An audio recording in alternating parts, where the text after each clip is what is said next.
Your life begins to change the moment you focus on solutions, not problems. Most people don't even realize it, but they spend their day stuck in what's wrong. They overthink, they complain, they wait for something to fix itself, and the more they focus on the problem, the bigger it feels. That's why progress feels so far away, because the focus is in the wrong place. If you keep feeding the problem with your attention, you'll stay exactly where you are. In this video, you'll learn how to focus on solutions, not problems. You'll understand how to take back control of your mind, how to stop letting your emotions make your decisions, and how to shift your attention toward what actually moves your life forward. This is real talk, real mindset work, and real results. No fluff, no hype, just clear, simple truths that will help you stop wasting time and finally start growing again. Chapter 1. Take full responsibility for what happens from now on. One of the most important steps you will ever take in your life is this one right here. When you decide to take full responsibility for what happens from now on, not for what happened years ago, not for what your parents did or didn't do, not for what your boss said last week, not for the way the world operates, but for your life. From this moment forward, that kind-of decision changes everything. It changes the way you think. It changes the way you respond. It changes the way you act. And most importantly, it changes what happens next.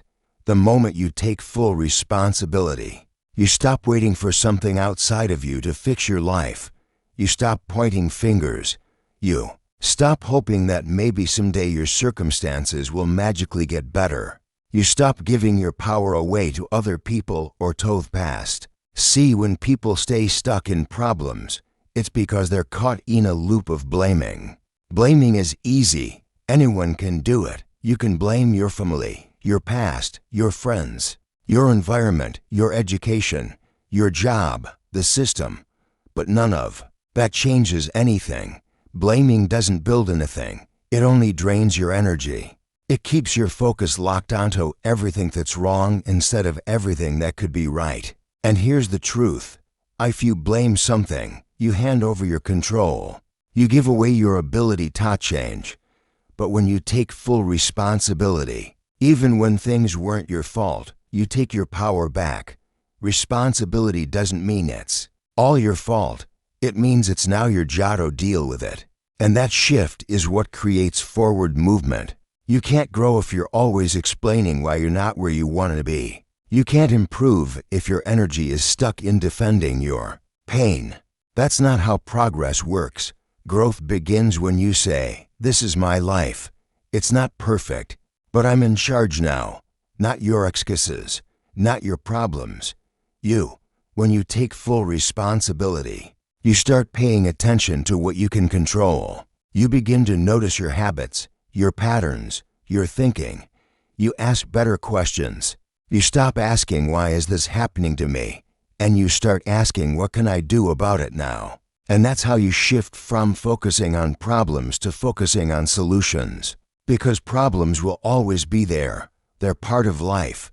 But how you show up to them, that's your choice. Every single day you are given the chance to either complain or create. And the difference between people who move forward and people who stay stuck is not luck. It's responsibility. If you want change, you have to build it. You have to show up for yourself. Noon's coming to push you every morning. No one's going to rescue you from your laziness or your procrastination. That is in you. And that's not a burden. That's your power. It's not about being perfect. It's not about having all the answers. It's about owning your effort, owning your time, owning your decisions. You start seeing results in your life the day you stop running from accountability and start building consistency. Every little action you take matters. Every time you choose to take one small step instead of getting stuck in fear, you make progress. But if you spend your days defending why you haven't changed, nothing will change. You have to be honest with yourself. What are you avoiding? What are you pretending not to know? What patterns keep showing up because you won't deal with them? See, Responsibility is about confronting those truths, and it's not always easy. It's not always comfortable, but it's real, and real is what creates results. Most people spend more time describing their problems than fixing them. They repeat the same stories for years. They live the same pain over and over. But talking about what's wrong doesn't solve what's wrong. You need to shift into doing, into acting, into becoming that kind of person who solves, not someone who waits for life to feel better before trying. So ask yourself, what can I do today that moves me forward? Not next week, not when you feel ready. Today, what can I stop doing that's slowing me down? What excuse have I been making that needs to be removed? What habit needs to be replaced? That's what responsibility looks like. It's clarity, it's action. It's facing the mirror and saying, I decide who I become next. And don't wait for someone to give you permission. You don't need approval to change. You don't need applause to grow. You need discipline. You need direction. You need honesty. Taking responsibility doesn't mean life gets easier, but it does mean life gets clearer. You stop feeling powerless. You stop blaming your past. You start focusing on solutions because you realize your future depends on what you do now, not what you wish would change. So no more stories about why it's hard. Everyone has hard. Some people use it as fuel. Some use it as an excuse.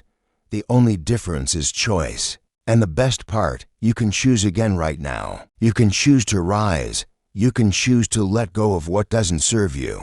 You can choose to show up even when it's tough and people will notice. You'll start thinking differently, speaking differently, acting different, not because your problems disappeared, but because you stopped letting them define you. Because you started solving instead of stalling. Don't wait for motivation. That comes and goes. You need responsibility. Responsibility creates structure. Structure creates results. Results create confidence. And confidence keeps you moving. It all begins with a decision, a real one, the kind where you draw the line and say, from here on out, I own my life, not halfway, not when it's easy. Every day, and you'll fail, you'll mess up, that's part of it.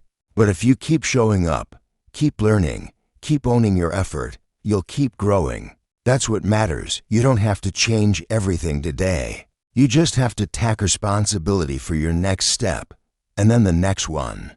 Because once you get in the habit of owning your choices, your mindset shifts. You become someone who builds instead of waits, someone who solves instead of avoids.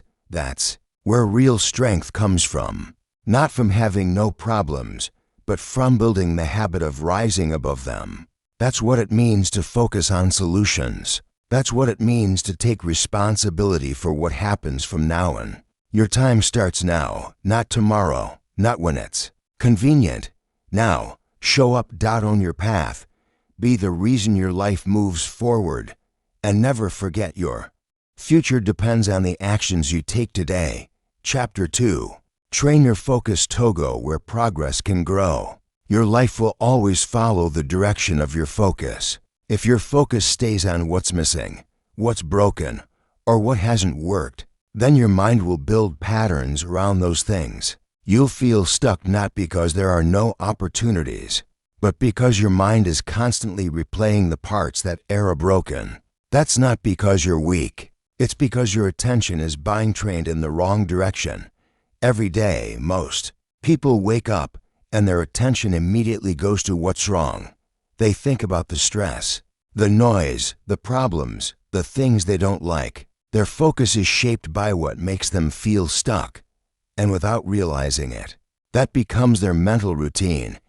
But if you want to create change in your life, you need to train your focus to go where progress can grow. Progress doesn't grow in the middle of negative thinking. It doesn't grow when all your attention is locked into fear, resentment, regret, or excuses. Progress grows in clarity. It grows in direction. And it starts with you being aware of what your focus is doing every moment, every hour, every day. You can't keep feeding your mind constant reminders of failure and expect confidence to rise. You can't keep staring at setbacks and expect motivation to show up. You need to deliberately choose where you place your attention. That's what training your focus means. You take it seriously. You treat it like something valuable because it is. Your focus is your energy, and where your energy goes, your future follows. Most people are focused on the wrong things, not because they want to be, but because they've never been taught how to control it. They've never been told, you can direct your focus, you can train it like a muscle. You can't teach your mind to see what's useful instead of just what's urgent. But it starts with becoming aware. Start noticing what steals your focus. Is it the constant noise of comparing yourself to others? Is it fear of what could go wrong? Is it a habit of jumping from one thought to another without ever being grounded in the present? If you don't catch it, your attention becomes scattered. And scattered focus leads to scattered results. Training your focus means slowing down enough to ask yourself, what am I actually giving my energy to right now? If the answer doesn't serve your growth, you need to shift it. This doesn't mean you ignore problems. It means you don't feed them more than they deserve. You see them, you address them, but you don't live inside them. Progress is built when you focus on actions, not distractions. When you wake up and choose to think about what you can build today. When you go through your day catching the moments your mind drifts into negativity and gently pulling it back to what matters. It's not about being positive all the time. It's about being aware and deliberate with your attention. You might feel overwhelmed some days. That's normal. But even in the middle of that, you still get to decide what gets your full focus. You still have the power to say, I'm going to give my energy to something that helps me grow, not something that makes me feel smaller. When you keep doing that, something changes. Slowly, your brain starts to recognize progress as the normal way of thinking. You stop seeing everything as a problem. You start asking different questions. You ask, what can I learn from this? What's the next step I can take today? What would make this day just a little better than yesterday? And those questions pull your attention toward action, toward clarity, toward the kind of mindset that doesn't break down when life gets difficult. Because a focused mind is a strong mind, and a strong mind builds real change. People often say they don't have time to focus, but it's not about time, it's about attention. You can have 5 minutes of deep focus that moves your life forward. More than 5 hours of mindless distraction. It's not the clock that's holding you back. It's how much of your day you give away to things that don't grow you. Your phone is a tool. Your environment is a tool. Your thoughts are tools. But if you let those tools take over, your focus becomes fragmented and progress dies in a distracted mind. So how do you start training your focus? You practice every day. You take small moments. Center yourself. You write down what matters to you. You set short goals that bring clarity. You track where your attention goes when you're tired, overwhelmed, or frustrated. You learn to catch your mind when it slips into patterns of overthinking, self-doubt, or anger, and you redirect it. This isn't something you do once. This is something you build. Focus is a practice. It's a skill. And like any skill, the more you work on it, the stronger it gets. The more consistent you are, the more natural it becomes. You don't need perfect focus. You just need better focus than yesterday.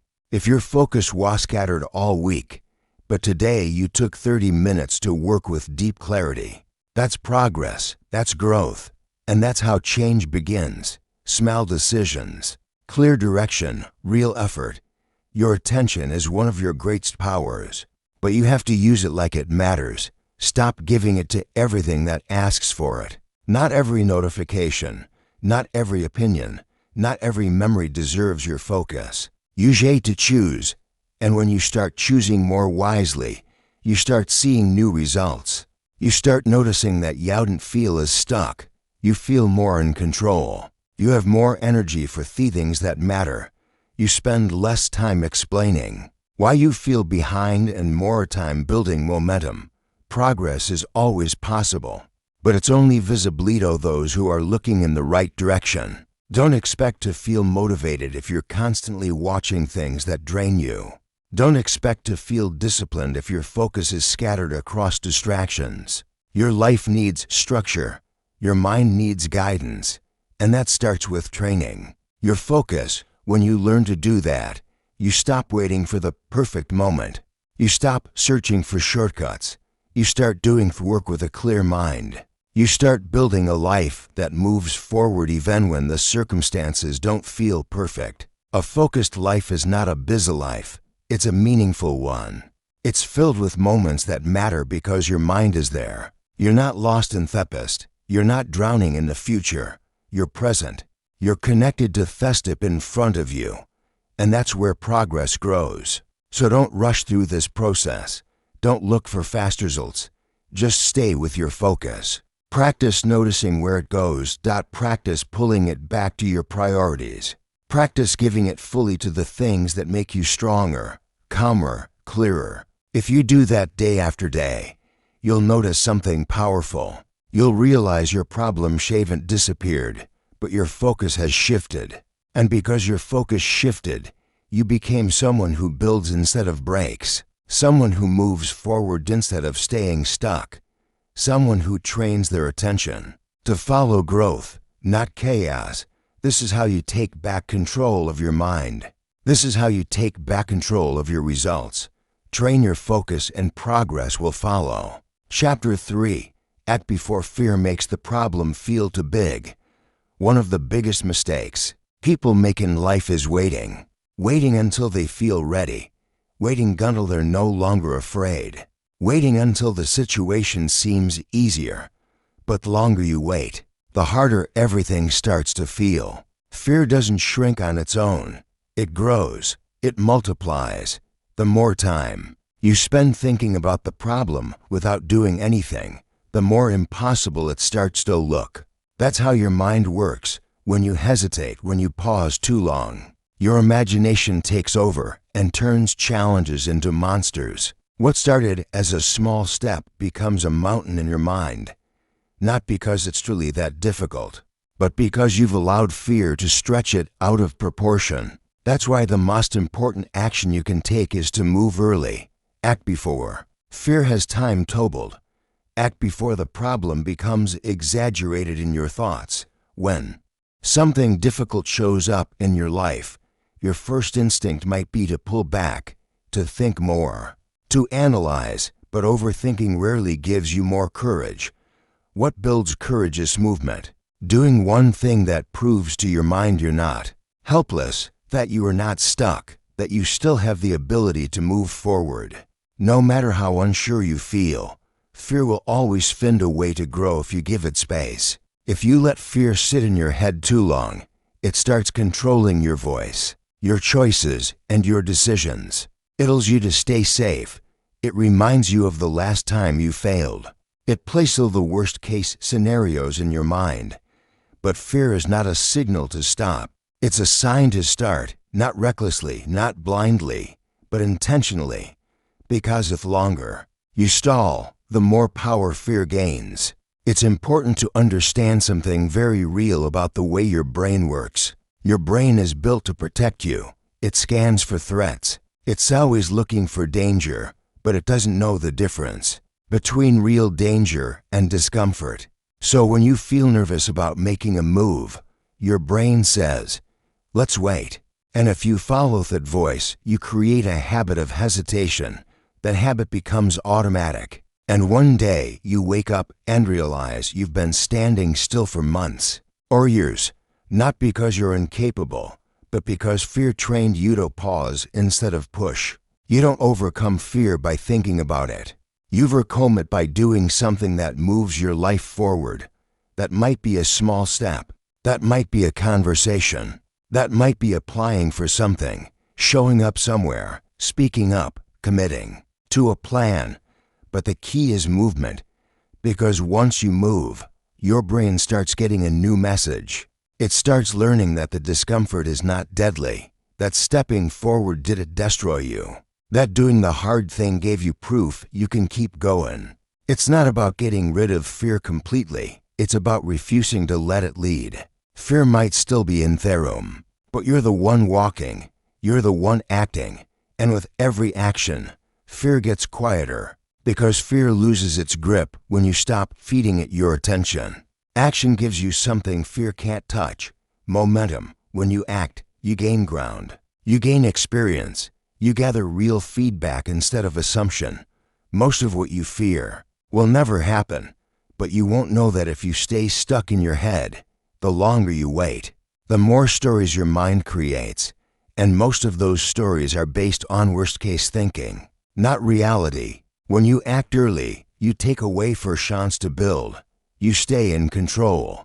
You keep the problem small enough to solve. That's the advantage of acting before you feel fully ready. You catch challenge before it turns into a crisis. You deal with it while it's still manageable. You prevent it from growing into something that drains your energy and clouds your judgment. People think courage feels like confidence, but courage often feels like shaking hands, a nervous stomach, a dry throat, and still doing the thing anyway. Courage doesn't come first. It shows up after the action. You build it as you go, and the more you practice doing hard things, the less control fear has over your choices. Don't wait for everything to feel certain. That moment might never come. Some clarity only arrives after you begin. You take one step, and the next step becomes a little clearer.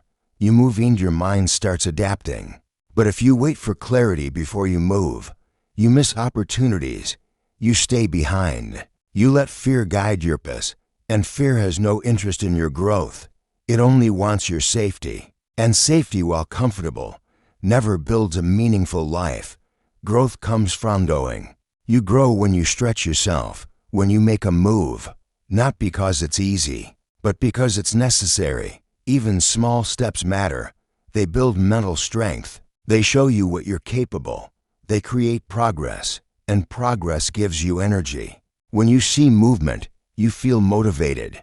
When you feel stuck, you lose belief in yourself. That's why action is always the answer. When fear starts speaking louder, you don't need to know everything to begin. You need to know what matters right now. You need to trust that progress doesn't come from perfect conditions. It comes from deciding, this matters to me, and I'm willing to act before fear takes over. That mindset creates a life of results, a life of growth, a life that keeps moving even in the face of uncertainty. Think about how many things you've avoided because fear made them seem too big. Think about the chances you didn't take, the conversations you avoided, the goals you postponed, not because they were impossible, but because your mind kept enlarging the problem. And now imagine if you had acted earlier. If you had taken that first step before fear built a wall around it, your life would be in a different place. It's not too late to change that. The next time something feels intimidating, ask yourself, what can I do right now that moves me forward even a little? That one step might be all it takes to shift your momentum. And momentum is powerful. It breaks hesitation. It builds belief. It reminds you that fear doesn't get to decide your direction. Train yourself to catch fear early. Learn to recognize when it starts whispering reasons to wait. Be honest about the times you've listened to it, and then make a new decision. Choose action not because you feel ready, but because you refuse to let fear shrink your potential. Remember this: fear feeds on delay. The more you wait, the bigger it grows. But the moment you act, fear loses its grip. And every time you repeat that process, you take back control. You build a mindset that doesn't freeze under pressure. You become someone who solves instead of obstacles. Your future is shaped by how you respond to fear. You can let it keep you small, or you can use it as a signal to move, not recklessly, not without thought, but with purpose, with strength, with commitment. Don't let your life be a story of hesitation. Make it a story of action, a story of moments where you felt the fear and moved anywhere, where you made the call, sent the message, stood up, showed up, took the first step because you knew that waiting would only make the problem feel bigger than it really was. And when you look back, those moments of action will be the ones that changed you. Theonis that taught you that fear is loud but not wise, that your future doesn't belong to your hesitation. It belongs to your decision to act before fear takes over. Chapter 4. Take full ownership of how you react to setbacks. Every single person faces setbacks. No one is immune. Life doesn't ask for your permission before it throws you off course. Sometimes things fall apart without warning. Plans don't work out. People disappoint you. You fail at something you believed you were ready for. But what defines your growth is never the setback itself.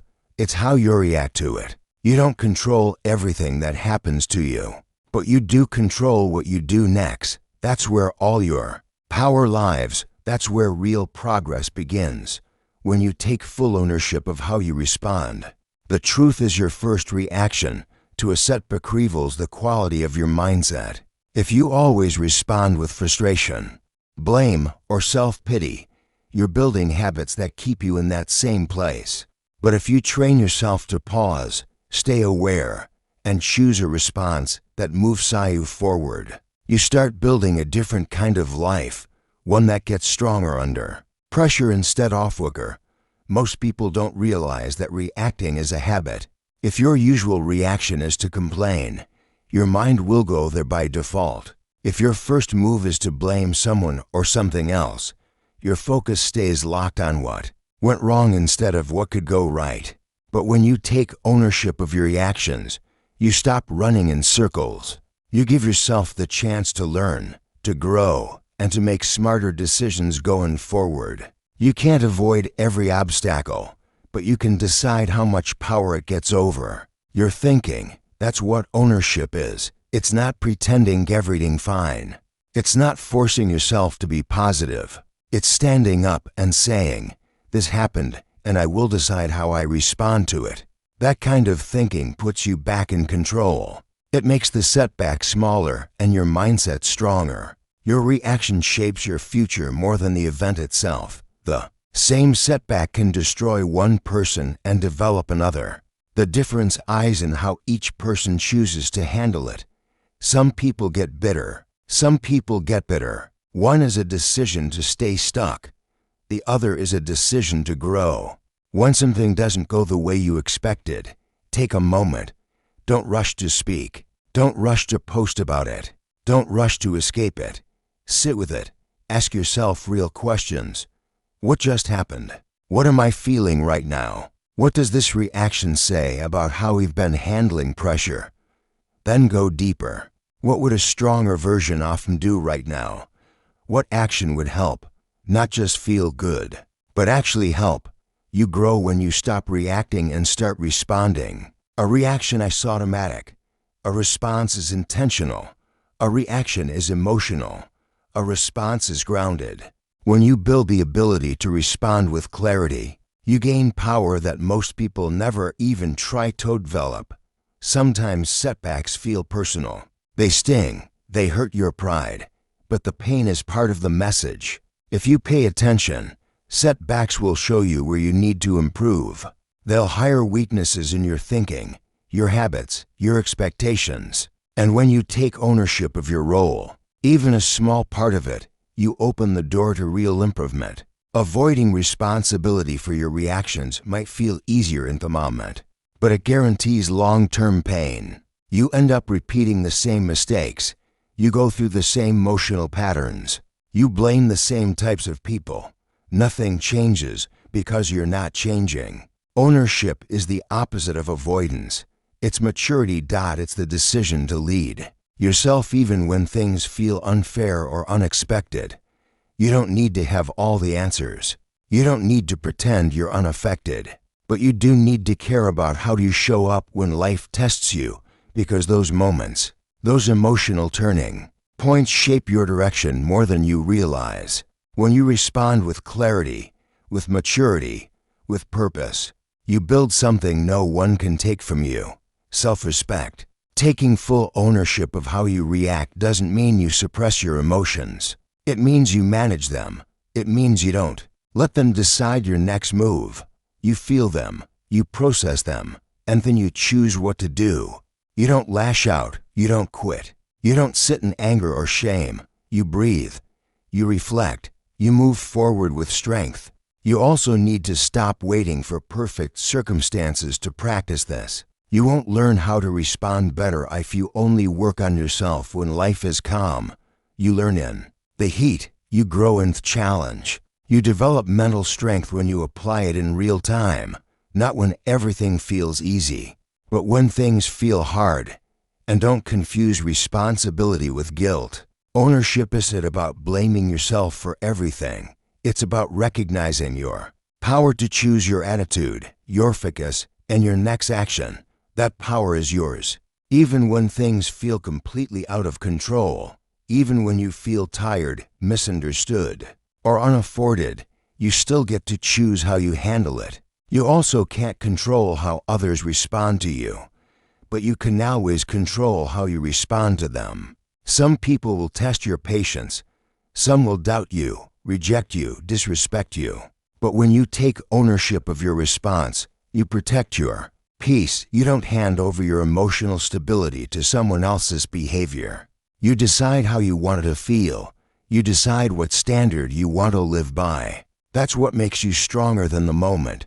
When things fall apart, your reaction either builds your character or exposes what still needs work. That's not something to fear. That's something to use. Let your reactions become a learning ground. Pay attention to the patterns that keep coming back. Do you get defensive too quickly? Do you shut down? Do you try to avoid reality? Those reactions are habits, and habits can be changed. Start small. The next time something annoys you or stresses you out, catch your reaction. Pause. Don't let it take over. Ask yourself, is this how I want to respond? Is this who I want to be right now? That small pause is the beginning of a new habit, a better habit, a habit of conscious reaction. And that habit repeated over time creates maturity, strength, and clarity. If you really want to grow, study your reactions more than you study your plan. Your reaction shows you where your real work is. It shows you what still controls you. It shows you whether you lead your life or let your emotions lead you. This is no easy work, but it's powerful, and it's worth it, because the day you take full ownership of how you react is the day you stop being controlled by outside forces. You stop being a victim of every setback. You stop depending on external things to keep you calm or strong. You become your own foundation. When you build that foundation, setbacks stop being permanent. They become temporary. They lose their power to define your mood, your self-worth, or your direction. You might still feel pain, but the pain won't control you. You might still feel pressure, but it won't break you. You'll handle things differently, not because life got easier, but because you got stronger. This kind of strength is quiet. It's internal. It's the kind of strength that makes you trustworthy to yourself, to others. It's the kind that makes people respect you. But most importantly, it's the kind that helps you respect yourself. So the next time you hit a wall, don't just look at what went wrong. Look at how you reacted. Be honest. Did you run from it? Did you blame someone? Did you give up too soon? Or did you breathe, think, adjust, and take one more step forward? That's your work. That's your power. That's your life.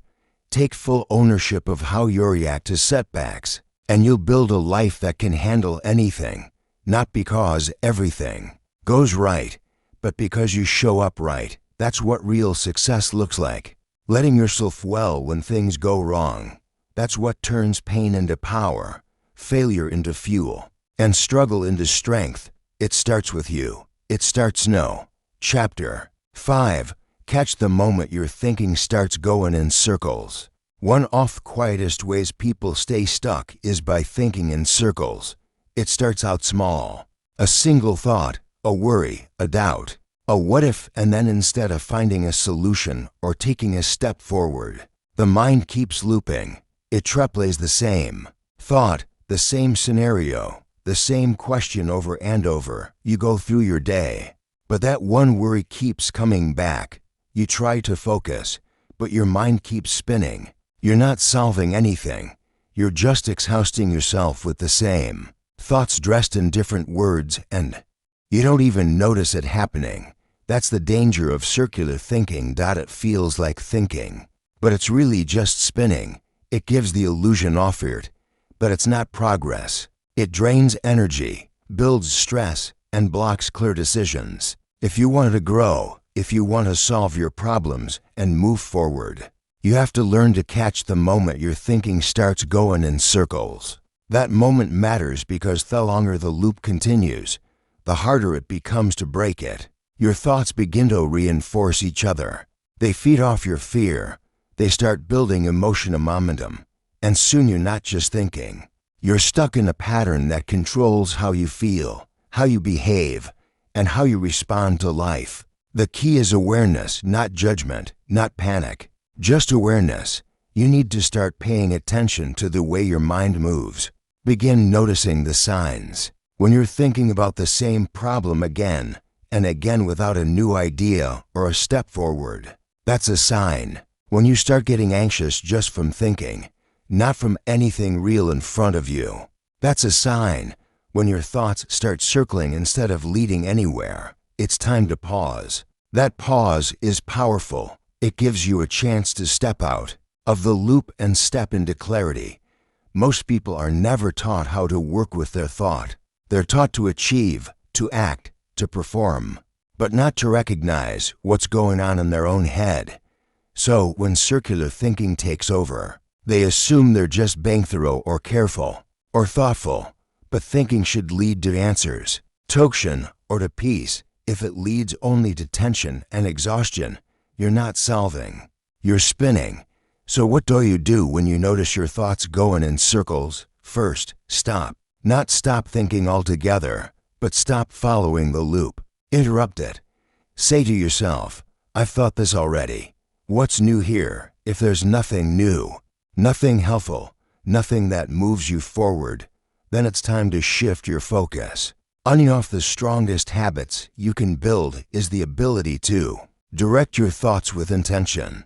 That means you decide which thoughts stay and which thoughts need to go. You don't accept every thought as truth just because it showed up. You filter, you question, you challenge what doesn't serve your growth.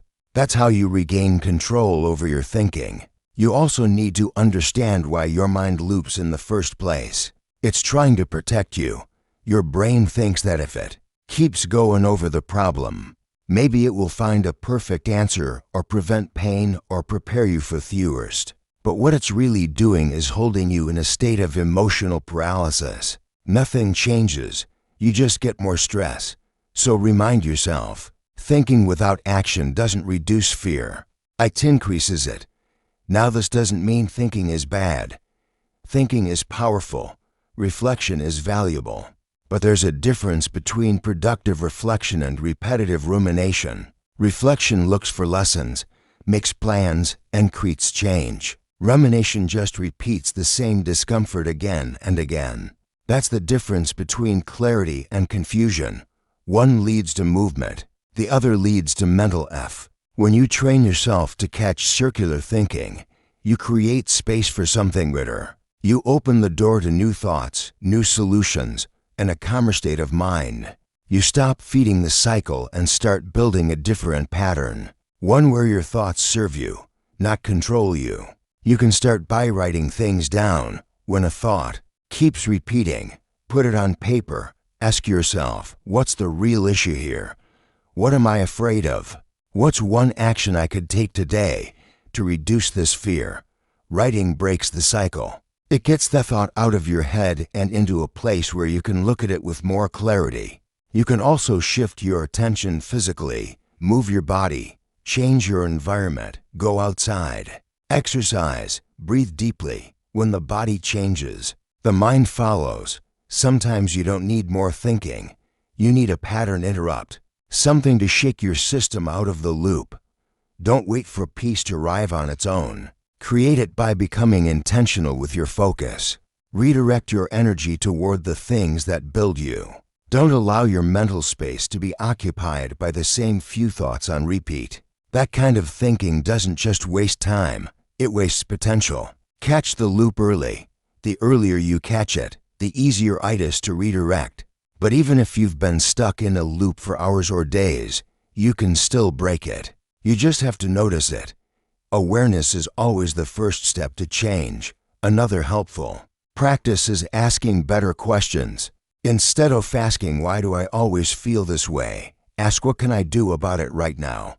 Instead of thinking, "What if it all goes wrong?" try, "What's the next small step I can take?" Better questions lead to better focus. They create openings for new actions and better outcome. Surround yourself with people who remind you to think clearly, not people who feed your fears or join you in your mental spirals. Choose people who challenge your assumptions, who encourage you to take action, who help you see things from a wider view. Sometimes a simple conversation with the right person can break a mental loop you've been trapped in for days. You also need to be honest about what kind of content you feed your mind. If you're constantly watching or reading things that trigger anxiety, stress, or comparison, you're giving your mind more material to loop around. Protect your focus. Be intentional with what you consume. Feed your mind with clarity, not chaos. You won't always catch the loop right away. That's okay. This is a skill you build with practice. Every time you notice your thinking go in circles and choose to step out of it, you're strengthening your mind. You're building mental discipline. And that's one of the most important skills you can develop if you wanted to grow in life. There's nothing weak about struggling with your thoughts. Everyone does. But there's something powerful about choosing to face that struggle with awareness and strategy. You don't have to be perfect. You just have to care now about your mental clarity to work on it, to pause, to shift, to catch the loop and choose better. When your mind is clear, your life starts to move. You'll make better choices. You feel less overwhelmed. You see solutions that were hidden behind the noise. That's what happens when you stop spinning and start directing your thought. Your life is shaped by the quality of your focus. And the quality of your focus depends on how quickly you catch your mind when it starts circling. Catch it early, train it daily, guide it firmly, and build a future that reflects clarity, not confusion. That's how real progress is made. One clear thought, one better reaction, one strong decision at a time. Chapter 6. Create space to think instead of rushing into panic. Most people are trained to react, not to think. When something unexpected happens, when plans go off track, when someone says something hurtful, when you get bad news or face a sudden challenge, the natural instinct is to panic. You'll feel it in your chest. Your thoughts speed up. Your breathing shortens. Your decisions become fast, emotional, and often poor. That panic creates pressure, and that pressure pushes you to act even when acting immediately isn't the right thing. It makes you feel like you have to fix everything right now. But rushing is rarely the solution. In fact, rushing often creates more problems. What you really need in those moments is space. Space to breathe. Space to see clearly. Space to think. Thinking takes intention. It requires mental stillness. But in a world that celebrates urgency, that kind of stillness is rare. People are praised for being quick, for reacting fast, for moving constantly. But clarity doesn't come from chaos, it comes from calm. If you want to make good decisions, if you want to stop letting panic control your life, you need to build the habit of creating space between what happens and what you do next. That space is powerful. It gives you the ability to separate the situation from the story you tell yourself about the situation. It helps you slow down long enough to ask the right questions instead of acting on impulse. Without that space, you respond out of habit, and most habits formed under stress are not helpful. They're just familiar. When you panic, your thinking narrows. You stop seeing options. You focus only on what's wrong, not on what's possible. You stop thinking long-term and make short-term decisions to escape discomfort. And when those rushed decisions add up, your life feels out of control. But it's not the circumstances that did it. It's the absence of mental space. You can't expect to build a strong life if your mind is always in emergency mode. Strength comes from grounded thinking, from slowing down long enough to evaluate, reflect, and choose wisely. This doesn't mean you avoid action. It means your action is thoughtful. Not impulsive. It means you decide from clarity, not from panic. Creating space starts with self-awareness. You need to know what triggers your panic. Is it pressure from others? Fear of failure? The need to please people? Once you identify your triggers, you can catch yourself before panic takes over. You can pause. You can step back. You can breathe. That pause might be 30 seconds or 5 minutes, but that moment is everything. It breaks the automatic response and gives you back control. Some people think creating space means doing nothing. It doesn't. It means doing something different. It means choosing reflection over reaction. That's a skill, and it's one most people never practice. But it's available to anyone willing to pause before they move. And once you start doing it, you'll notice something important. Most of the pressure you feel isn't coming from the outside. It's coming from inside your own mind. Your thoughts, your expectations, your fear of being wrong or looking weak. But when you step back and breathe, that pressure starts to shrink. The problem doesn't zapper, but your ability to handle it grows. That's the difference between reacting and responding. One feels urgent and chaotic. The other feels deliberate and focused. To build this habit, you have to create systems in your life that support stillness. Maybe it's taking 5 minutes in the morning before your day begins just to sit quietly and center yourself. Maybe it's journaling in the evening to release the mental noise. Maybe it's learning to say, I need a moment when a situation feels emotionally charged. These small practices make a big difference.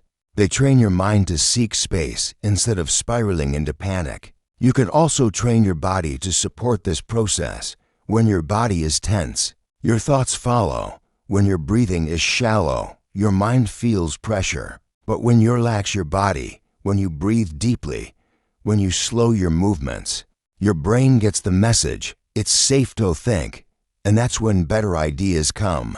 That's when you see the full picture instead of just the problem. In high-pressure moments, most people want quick answers. But what they need are better questions. Questions like, what matters most right now? What's one smart thing I can do? What's within my control? Asking questions opens your thinking. It pulls you out of fear and into focus, and that's where good decisions are made. Don't expect others to create that space for you. In fact, people around you might want quick decision. They might rush you, pressure you, or expect you to react immediately. But that's not your job. Your job is to stay grounded, to protect your clarity, to value your peace more than their expectations. Because if you give up your thinking space to please everyone around you, you lose yourself. And a life without mental clarity becomes reactive, chaotic, and empty. Protect your time. Protect your thoughts. If something feels urgent, ask yourself, is it really urgent or is it just uncomfortable? That distinction is important. Not everything that feels urgent deserves immediate action. Some things need space. They need time to breathe. They need quiet thought. And the more you give yourself that, the more confident you become in your choices. This is not about being slow. It's about being smart. It's about making decisions that serve your future, not just your emotion. When you rush, you satisfy the moment. When you think you serve the long term, and life reward shows who can hold both urgency and clarity at the same time, you're going to face situations that test you. People will misunderstand you. Plans will fall through. Emotions will rise. But that doesn't mean you need to panic. That's your old habit. That's the reaction you used to rely on when you didn't know there was a better way. Now you do. Now you can pause. Now you can create space. You can say, I don't need to figure this out in the next 5 minutes. I need to think clearly. I need to understand what's happening. I need to move from strength, not from fear. And the more you know this, the more you trust yourself. You stop fearing problems because you know you can handle them with a calm mind. You stop avoiding pressure because you've trained yourself to stay grounded in it. That's what builds real confidence, not the absence of challenge, but the ability to think clearly when it comes. This kind of control doesn't show up overnight. You build it over time. Each time you pause, instead of panicking, you're changing your pattern. You're building a new pathway in your brain, one that says, I don't need to rush. I don't need to react. I can think. You'll start to notice that people around you react to life very differently. Some people always seem frantic, always stressed, always overwhelmed. Others seem composed, thoughtful, effective. The difference is not that one has fewer problems. It's that one has learned to protect their space. They've trained themselves to pause. And that's what you can do, too. You deserve that kind of peace. You deserve to live with intention, not just reaction. You deserve to trust yourself even in uncertain moments. But that starts with own decision. The decision to create space, not tomorrow, not when things calm down. Now, in this moment, in the next challenge, in the next pressure-filled situation, you get to choose. You get to breathe. You get to think. And once you start living that way, you'll wonder why you ever gave a panic so much power. You'll see how much better life works when you give your mind the time and space it needs to lead you forward. And you'll build a future not out of reaction, but out of real thoughtful, steady action. That's how strong minds are built. That's how wise choices are made. And that's the kind of life you were meant to create. Chapter 7. Ask yourself what would actually help right now. Most people don't realize how often they get in their own way simply because they don't pause to ask the right question. They get caught up in frustration, doubt, stress, or confusion, and they keep pushing through it, repeating the same thoughts, the same complaints, the same behaviors without stopping to reflect. But progress doesn't come from pressure alone. It comes from clarity. And one of the fastest ways to find clarity is to ask yourself a simple question in the middle of the mess. What would actually help right now? Not what feels good, not what looks impressive, not what others expect. What would actually help right now? That question cuts through the noise. It forces your mind to shift from overthinking into practical thinking.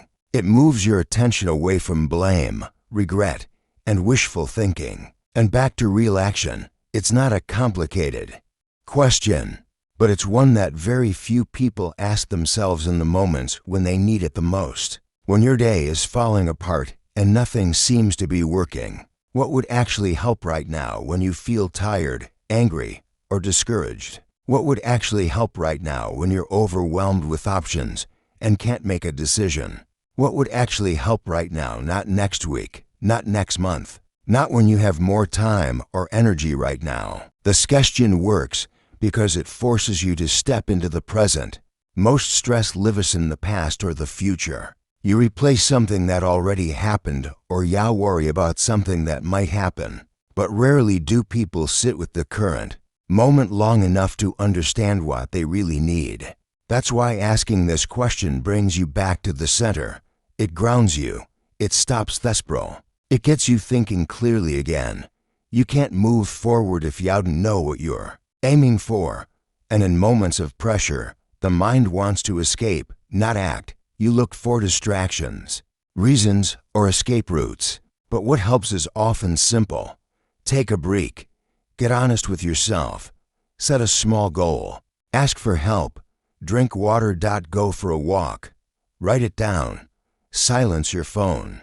These small decisions, when made with intention, can break the tension and give you a way forward. Not every situation needs a big solution. Most moments require a practical shift, but you won't find that shift unless you're asking the right question. Most people ask, why is this happening? Or what's wrong with me? Or how am I supposed to fix all of this? And those questions might feel urgent, but they don't give you answers that help in the moment. They add weight. They keep you focused on problems instead of possibility. But when you ask, what would actually help right now? you immediately flip your mindset. You move from reaction into strategy. You're no longer waiting for something to change. You're deciding how to move. And that decision gives you back your control. It doesn't have to be dramatic. Maybe what helps right now is turning off all the noise around you. Maybe it's stepping outside for some quiet. Maybe it's finishing the one small task you've been avoiding all day. Maybe it's forgiving yourself for not being perfect. Maybe it's choosing to speak up about something you've been bottling up. Or maybe it's just resting without guilt. Whatever it is, you'll only know if you slow down long enough to ask. This practice builds self-awareness. The more you ask this question, the more you begin to notice your own patterns. You start recognizing what throws you off and what brings you back. You become better at responding to stress with intention rather than emotion. You stop waiting for the perfect condition, and you start creating better conditions with simple actions. Asking this question also builds emotional maturity. It teaches you to separate your feelings from your actions. You can feel disappointed and still take the next step. You can feel uncertain and still make a smart choice. You can feel frustrated and still do what's useful. You learn to lead yourself instead of being led by your emotions. That's real strength. That's real discipline. It also helps you communicate better when you're in a tough conversation and your emotions are starting to take over. You can pause and ask yourself quietly what would actually help right now. Sometimes it's listening more. Sometimes it's saying less. Sometimes it's walking away for a minute to cool down. That small question can save you from saying things you don't mean or doing something you regret. It gives you a better grip on your behavior. This question isn't just for hard times either. It works when things are going well. If you're feeling focused and productive, ask yourself what would actually help right now to keep this momentum going. You might realize you need to protect that time, cut distractions, or dive deeper into what's working. It keeps your progress intentional, not accident. If you feel like you're spinning your wheels, this question gives you a reset. It shifts you away from wishful thinking and into reality. You start solving, not stalling. You stop hoping things will get better on their own and you begin taking responsibility for how you respond to your current situation. Over time, this becomes a habit. Instead of feeling overwhelmed by problems, you become the kind of person who steps back, breathes, and looks for a real solution, not a perfect one, but one that helps in the moment. That's how confidence is built, not through huge achievements, but through the steady habit of solving what's in front of you. This mindset also trains you to stop catastrophizing everything. You learn that not every bad moment means everything is ruined. You stop making problems bigger than they are because you've trained yourself to look for small, practical steps forward. You start to believe in your ability to handle life because you've proven it to yourself over and over in small ways.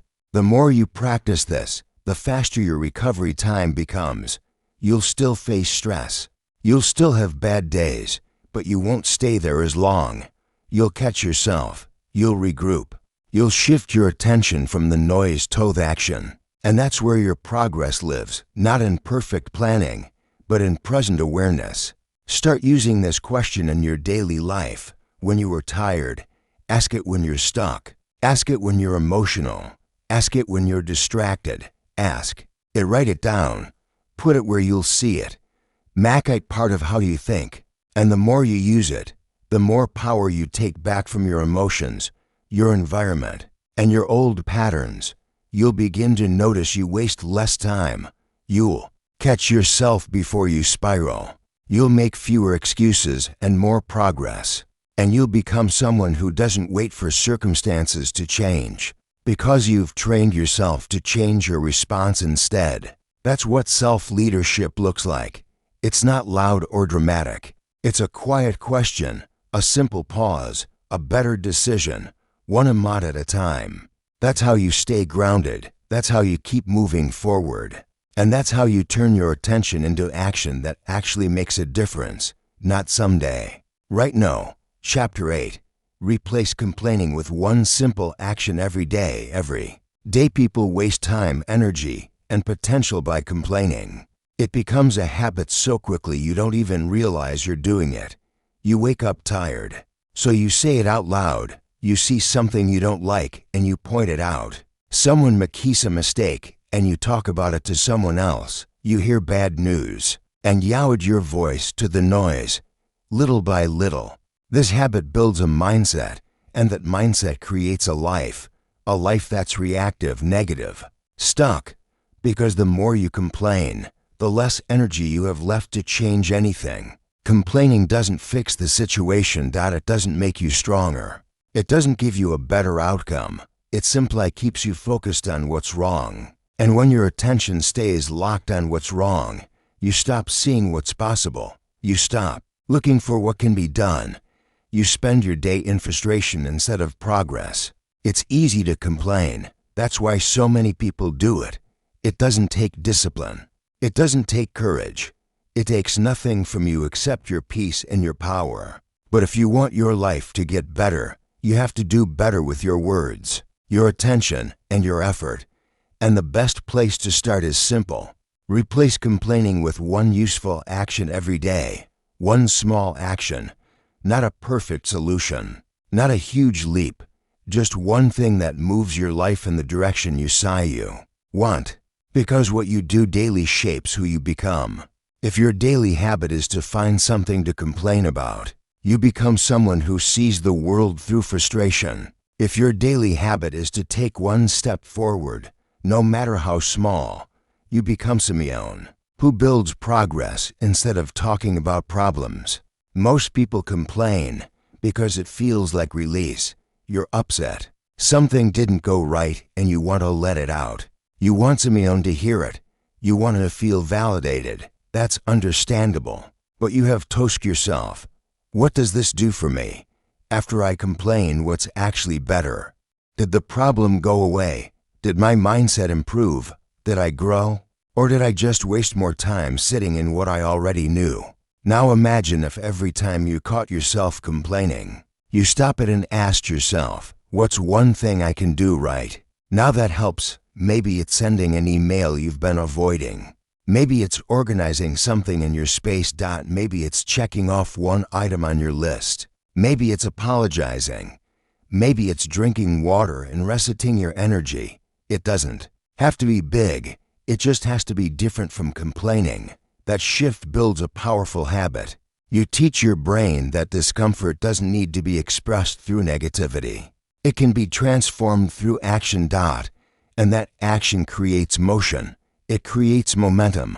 You stop repeating the same emotional patterns because you're interrupting them with real movement. This doesn't mean you suppress your feelings. It means you respect them enough to do something useful with them. If something upsets you, notice it. But don't just talk about it. Move with it. Ask yourself, what would progress look like here? Then take one step in that direction. That's how you take responsibility without being overwhelmed. One moment, one choice, one shift in direction. When you replace complaining with action, your confidence grows. You begin to trust yourself again. Because instead of relying on someone else to make things better, you're showing up for yourself. You're being the kind of person who handles things even when it's inconvenient. Even when you're tired. Even when it's not fair. You don't need to be perfect. You don't need to fix everything. You just need to stop using your words to describe how stuck you feel and start using your time to change what you can. The results won't always show up right away, but your mindset will shift instantly because deep down your brain knows the difference between expressing and improving. And the second you take action, it knows you're leading your life instead of being led by circumstances.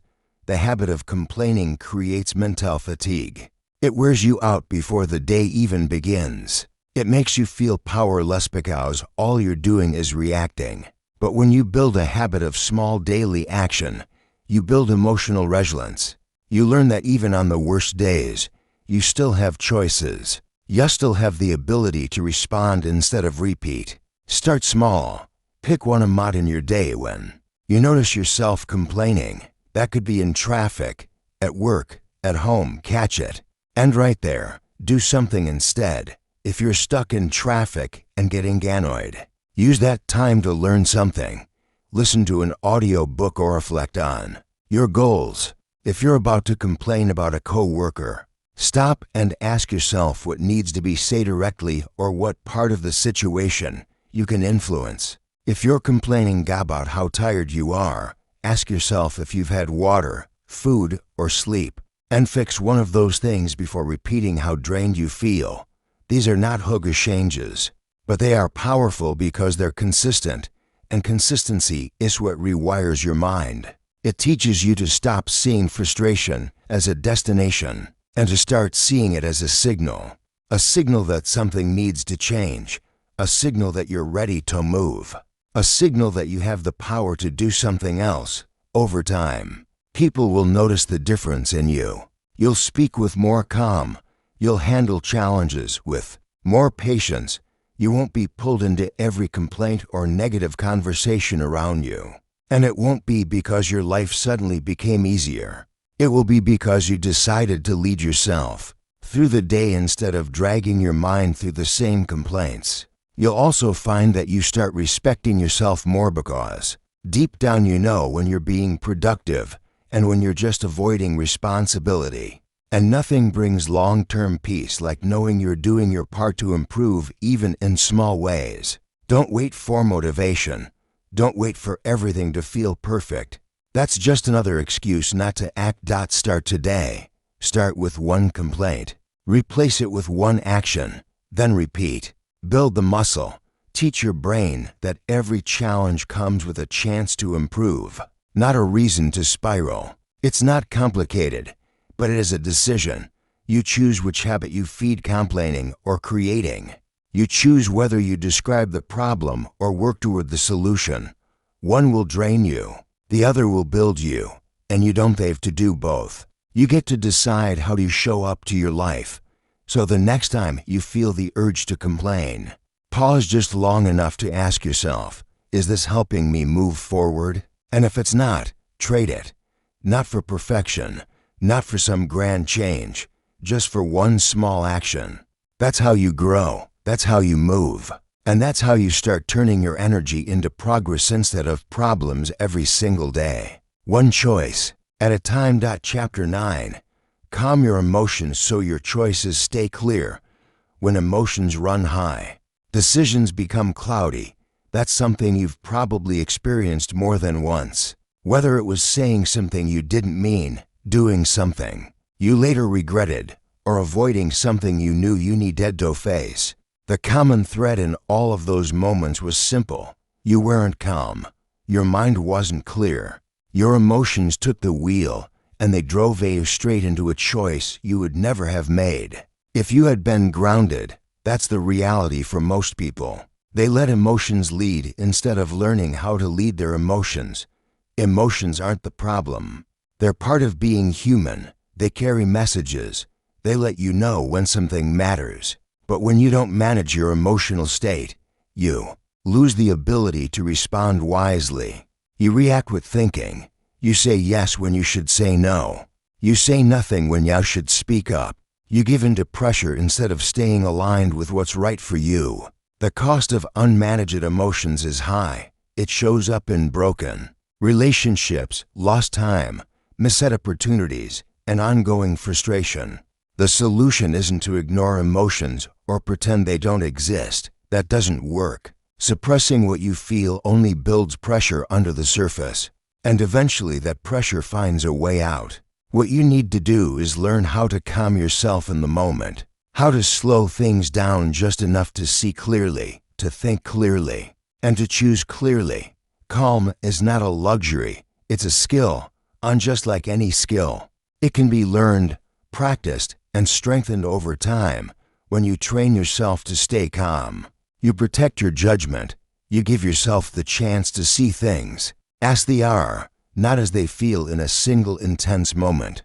Most emotional reactions are based on the first version of the story your mind creates, and that version is usually filtered through fear, past experiences, or assumptions. But if you pause, if you slow down your breathing and center yourself, that first version quiets down. You gain access to a second version, one that's more balanced, one that sees a wider picture. That's the version of you that makes strong choices. That's the version of you that speaks with purpose, not panic. That's the version of you that holds the long-term goal in mind, even when short-term emotions are pulling you in every direction. Think about the last time you made a decision under stress. How did that turn out? Were you proud of how you handled it? Or did you walk away thinking, I should have taken a moment. I didn't need to react like that. That feeling isn't guilt, it's awareness. It's your deeper self telling you that there's a better way to move through challenges. You don't become emotionalicum by accident. You build it with practice. You build it by noticing your signals. The tightness in your chest, the heat in your face, the racing thoughts, the shallow breath. Those signals are not random. They're your system warning you that your thinking is about to be hijacked. And that's your cue to pause.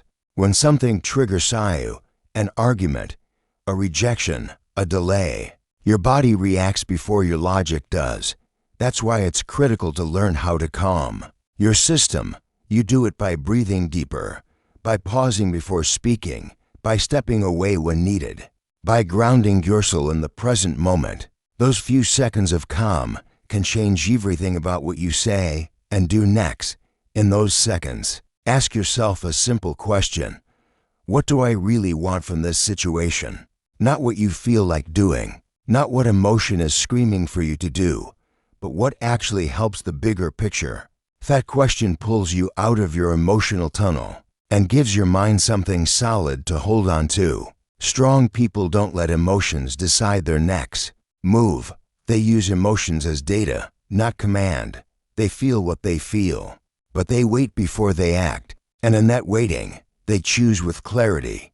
That's what separates a good decision from a destructive one. The ability to stay calm long enough to remember who you are and what you stand for. You might not get this right every time. That's okay. The goal is not perfection. The goal is progress.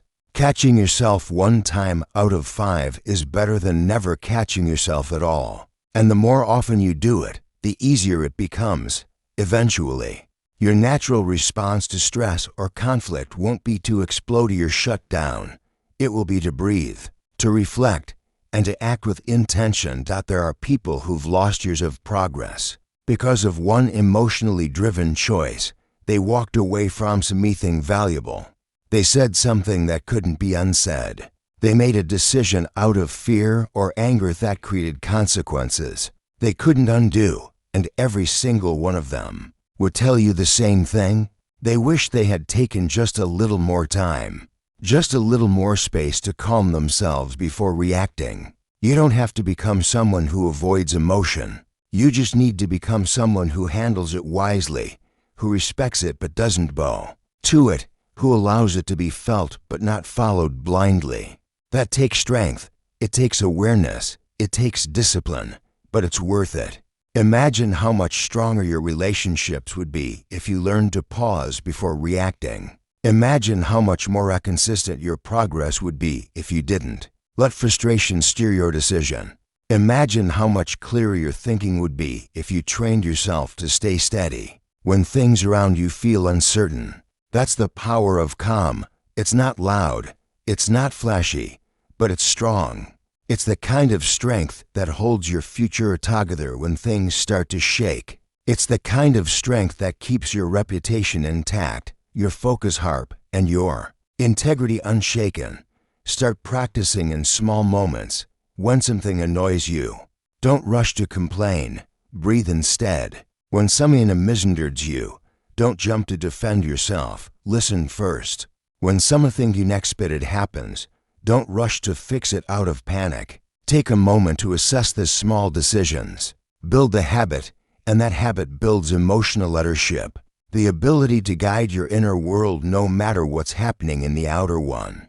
You are not your emotion. You experience them, but they don't define you. They don't control you. They don't decide your path unless you hand them the power. keep. That power, own it, use it. Build a life that's not ruled by reaction, but led by wisdom.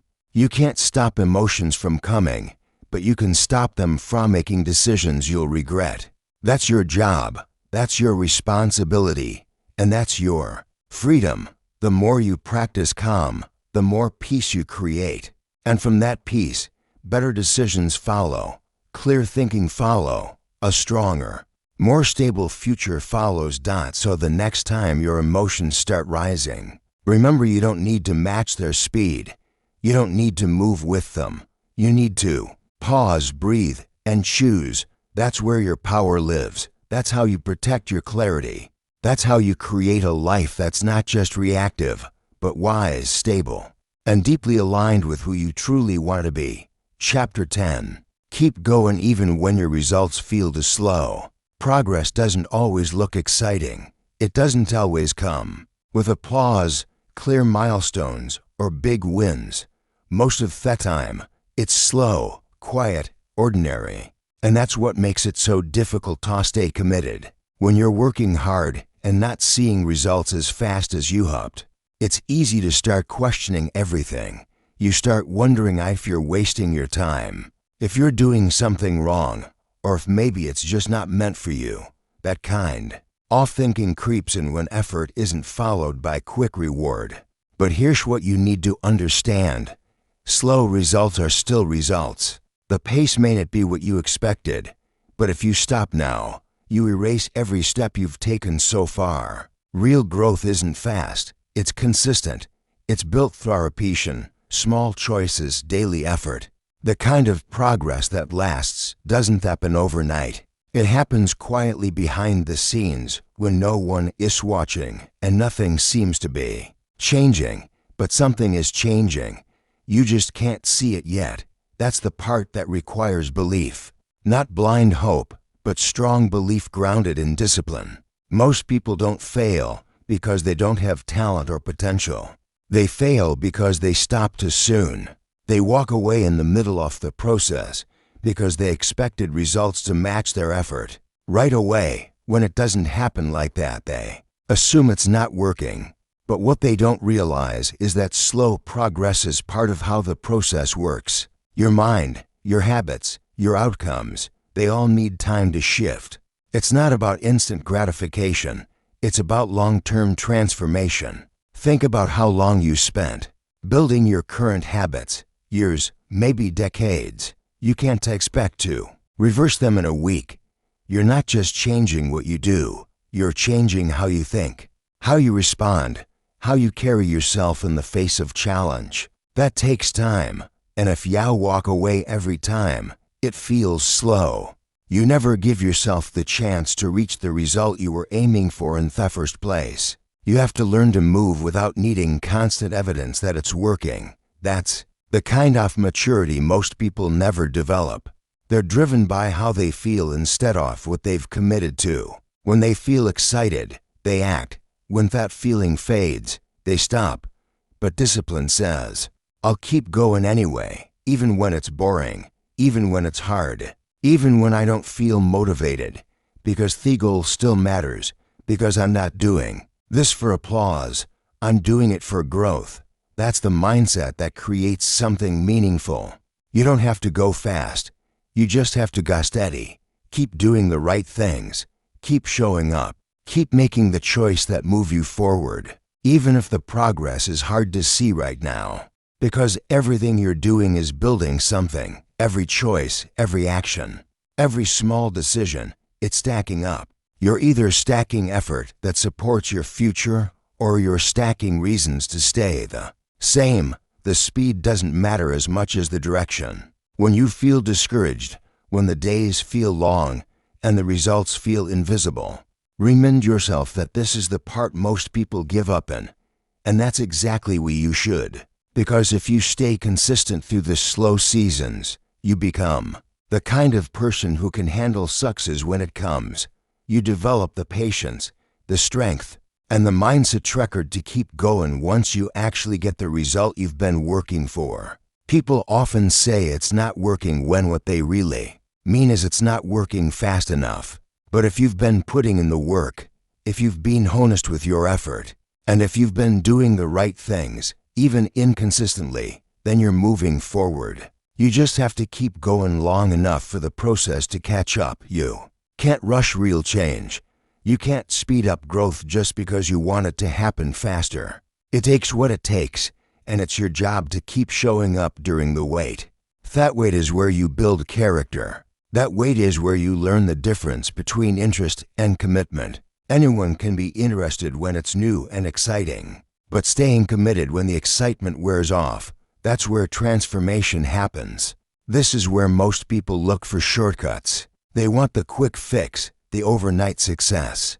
But what they don't realize is that every shortcut has a cost, and that cost is often a weak foundation. If you get something too fast, you're not prepared to hold on to it. You haven't built the habits or the strength to maintain it. That's why slow growth is actually a gift. It prepares you. It strengthens you. It makes you ready for what's coming. Remind yourself why you started. Go back to the reason, the goal, the future you imagined when you first committed to this path. That vision still matters. It's still real. It's just waiting on your consistency to catch up. Don't let the slow pace convince you to stop. Keep building. Keep working. Keep choosing the action over the excuse every day. No matter how small, no matter how long it takes, you're not stuck because you're slow. You're only stuck if you stop.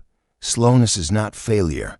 It's a sign that you're doing the hard work, that you're walking through resistance, that you're building something real. Don't compare your journey to anyone else's timeline. You have no idea how long they've been working behind the scenes. Focus on your own pace, on your own progress, on your own direction. The world moves fast. Social media shows results, not the work behind them. Don't fall for the illusion that everyone is moving faster than you. They're not. Everyone has seasons of slow growth, setbacks, and waiting. But the ones who keep going, the ones who stay consistent through those seasons, those are the ones who reach their goals. You're doing better than you think. The fact that you're still here, still trying, still showing up, that means something. That means you're in this for the right reason. Don't let frustration distract you from what's still possible. Don't let impatience convince you to give up on something that still has value. You don't need massive wins every day. You need to keep your head down and keep moving. One step, one task, one choice at a time. Some days will feel slow. Some days will feel like nothing changed. But if you look back over time, you'll see it. The shift, the growth, the new mindset, the stronger version of you. Stay focused. Stay steady. Don't quit just because it feels quiet. That quiet is where your strength is being built. That silence is where your next breakthrough is forming. You don't have to see it yet to believe in it. Just keep going. And when you want to give up, remember this. Slow progress is still progress. And the only way to lose is to stop. So don't keep moving. Keep building. Keep believing. The results will come. Maybe not today, maybe not tomorrow, but they will come. And when they do, you'll be glad you never walked